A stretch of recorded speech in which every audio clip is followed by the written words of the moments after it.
हाय, मैं हूँ रॉकी और आज है डे 11।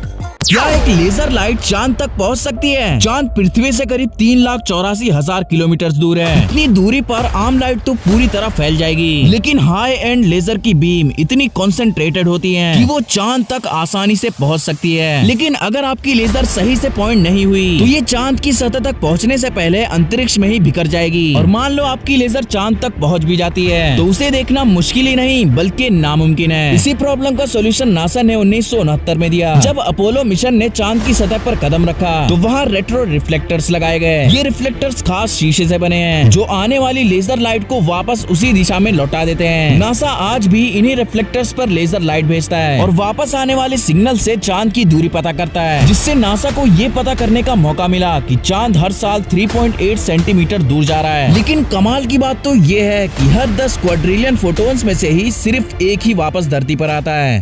ढेर सारे फैक्ट जानने के लिए बैकबेंचर फैक्ट को सब्सक्राइब करें। तब तक के लिए बाय बाय।